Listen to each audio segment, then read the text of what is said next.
Good evening, everyone. My name is Aditya and I'm doing my... Akkam ooltan hundi keessan. Maqaan kiyya Adityaa jedhama.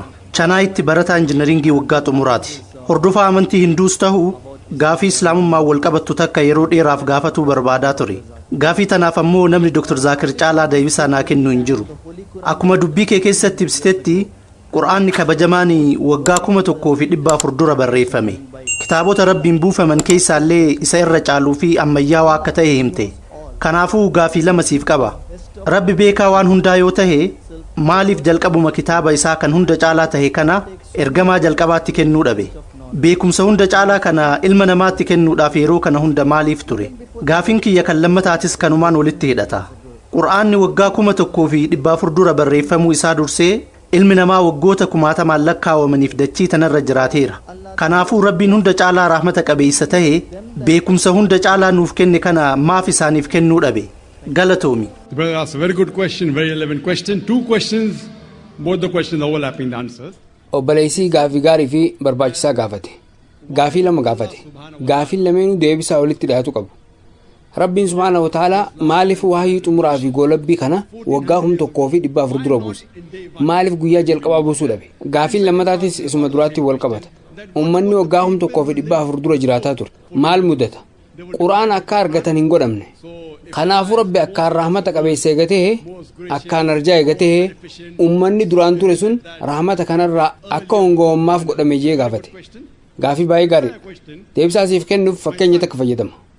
Fakkeenyaaf ilmi kiyya yaa abbaa kiyya akka doktora ta'uu barbaaddaami maaliif oolmaa daa'immanii sadarkaa duraa sadarkaa lammaffaa achi booda kolleejjii akka baradhu na goota? Maaliif qajeeluma kolleejjii meedikaalaa nan seensisnee jee na gaafate. Ani immoo ilmi kiyya doktora fayyaa akkanaaf ta'u yoo barbaade qajeela kolleejjii meedikaalaa isa galchuun qabu. Dura bu'uurri isaa sirriitti ijaaramuu isaa adda baafatuu qaba. Dura barumsa oolmaa daa'immanii baratuu qaba. Itti aansuun mana barumsa idilee seenee sadarkaa duraa fi lammataa baratee qormaata dabruu qaba. Yoo qormaata sanniin dabree bakka saniif ni mala ja'amee itti amaname qofa kolleejjii fayyaa seena. Haaluma wal fakkaatuun Rabbiin olaane hawwantoota nuti arguu hin dandeenye hunda beeku kan beekumsa waa hundaatu qabu waa ilma namaatis ni beeka. Quraana keessatti suuraa irraati. Suuraa 13:38 irratti Rabbi akkana jedhe. Likulli ajalin kitaaba. Yeroo hundaaf kitaabatu jira jedhe. Quraana keessatti kitaabni 4 maqaan isaanii himamee jira. Tawraat, Zabuur, Injilii fi Qura'aan. Garuu afran kana qofaa miti. Kitaabban birootis buufamanii jiru. Rabbi ilmi namaa qaroominaan guddataa akka deemu ni beeka. Quraana yeroo jalqabaatti yoo buuse yeroo Nabi Aadam alayhi salaamitti yoo buuse ilmi namaa yeroo san jiru dhaamsa san akka hubachuu hin dandeenye ni beeka. Sababa kanaaf wahii Quraana dura buufame kan Injiil jedhamu keessatti kanarra macaafa jaaniin nuti macaafni amma jiru kun guutumatti Injiila jennee naman. Garuu macaafa keessa bakki gariin tarii dubbii Rabbi ta'uu danda'a. Macaafa san keessatti Wangeela Yohaannis boqonnaa 16 lakkoofsa 12 hanga 14 irratti Yesuus Kiristoos nageenyi Rabbii isarraa jiraatu ansilaa waan isinitti himu hedduun qaba. Garuu isin amma waan kana baadhachuu hin dandeessan. Inni hafuurri dhugaa wayita dhufu inni gara dhugaa hundumaa isin qajeelcha.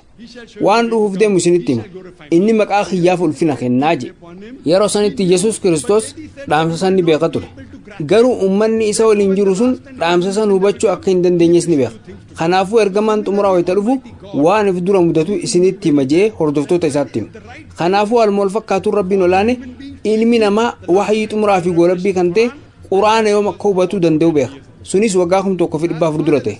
Gara gaaffii kan lammataa namoonni Quraana dura jiraatan maal mudatan jedhutti haa dhufu. Ilmi kiyya mana barumsa sadarkaa duraa yoo seene qormaata meedikaalaa hin qormaatamu. Inni qormaata sadarkaa duraan madaalu qormaatama. Gara sadarkaa lammaffaa yoo dabres gaaffii sadarkaa lammaffaatu kennamaaf. Itti aansuun kolleejjii jechaa deemu. Waliigallee kanaafuu haaluma wal fakkaatuun dhaamsi bu'uuraa kan Rabbi kitaabban hunda keessa kaa'ee kan wahii jalqabaarraa kaasee hanga wahii xumuraatti jiru wal fakkaataadha. Sunis Rabbii tokkichatti amanuudha. Isa malee qaama biraa gabbaruu dhabuudha. Ergamaa jalqabaa Nabi Aadam alayhi salaam irraa kaasee Nuuh, Ibraahim, Muusaa, Iisaa, Muhammad nageenyi Rabbi hunda isaan irraa jiraatu waan tokko barsiisan. Sunis tokkichummaa Rabbii fi tawhiida. Inshallah waa'ee tokkichummaa Rabbii fi tawhiida xumura konferensii kana irratti ni dubbadha. Deebisaa siif kan eejamu. Inshallah I'll be discussing in detail on the last day of this conference on the last Sunday, that's the 20th of January, inshallah. Hope that answers the question. It was amazing to see how much science. Egaa haasawa kee dhagaheen booda qura'aanni qabxiilee saayinsii hedduu qabaachuu isaa beekuun anaaf waan ajaa'ibaati. Garuu fakkeenyonni hedduun kan ati qura'aana keessatti kennite osoo saayinsiidhaan mirkaneeffamuu baatanii amanuudhaaf hedduu nama rakkisu.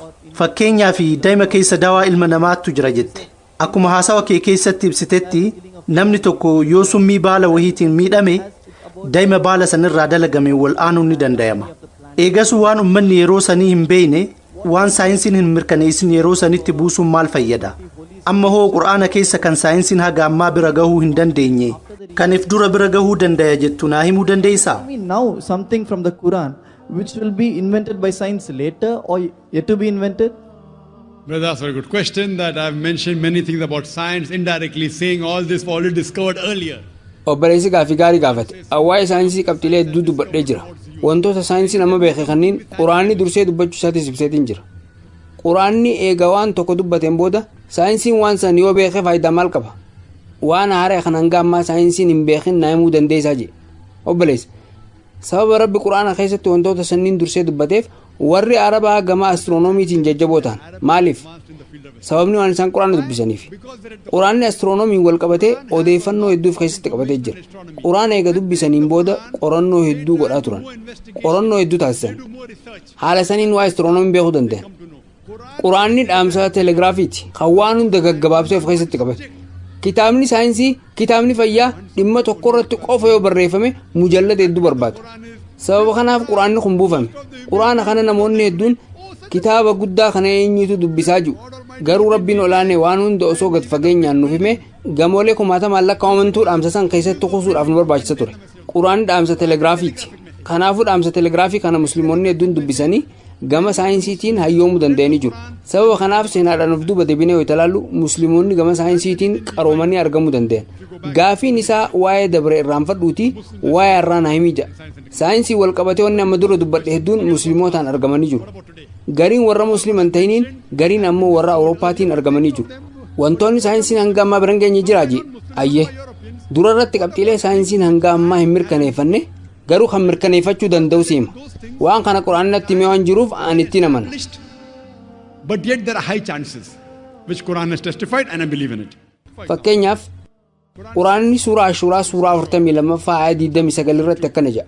Samii torban dachii fi lubbu qabeeyyii isaan lamaan keessa facaasee uumuun mallattoolee isaa irraayi. Kanaafuu quraanni dachii tanarra qofa osoo hin taane dachii tanaan alattis lubbu qabeeyyiin ni jiran jedhee nutti himee jira. Har'a saayinsiin dachii tanaan ala lubbu qabeeyyiin ni jiran jedhee mirkaneessuu hin dandeenye. Garuu saayintistoonni lubbu qabeeyyiin dachii tanaan ala jiraachuu hin oolan tilmaamajuu qaban. Carraan jiraachuu isaanii ammoo guddaadha jedhan. Sababa kanaaf saatalaayitoota garaagaraa gara hawaa, maarsii fi addeessaa ergu jiran. Quraanni dachii tanaan ala iddoo biraatti lubbu qabeeyyiin ni jiran jedhee waan natti himeef ani itti amana. Saayinsiin boru waan kana beekuu danda'a. Tarii waggaa 5 booda argachuu danda'a. Waggaa 10, waggaa 100 booda beekuu danda'a. Quraanni waan natti himee jiruuf ani itti amana. Har'aan tana addunyaan tun akkamitti akka diigamtu irratti tilmaamni garaagaraa kaa'amee jira. Warra aduun haalaan guddattee ardii tana diidijuutu jira.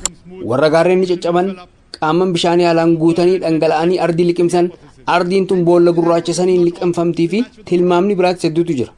Tilmaamota kanneen keessaa hedduun hunda osoo hin taane hedduun quraanaan wal simu. Quraanni suuraa alqiyaamaa suuraa 75 ayat 8 fi 9 irratti akkana jedha. Jiinii ifa dhaba aduu fi jiiniinis walitti qabamu. Suuraa Takwiir suuraa 81ffaa ayat 1 hanga 3 yoo itti dubbistu yeroo aduun maramte yeroo urjiin harcaate yeroo gaarreen bakka oofamte jaamee ibsamee jira. Suuraa Infixaar suuraa 82ffaa ayat 1 hanga 3 irratti galaanonni walitti makamuunii fi urjiileen harca'uun isaanii ibsamee jira. Wantoonni quraanaan ibsaman kunniin tilmaamota saayintistoonni himan hedduun wal fakkaatu. Angaruu quraanni natti himee waan jiruuf ittiin amana. Dabalataan suuraa Alambiyaa suuraa 21ffaa ayat 104 irratti uumama kanneen nutu uume. Uumama kana ni balleessina. Uumama haaraa kan biraan ni uumna jedhamee ibsamee jira. Saayinsiin qabxii tanaan gammaa beekuu hin dandeenye.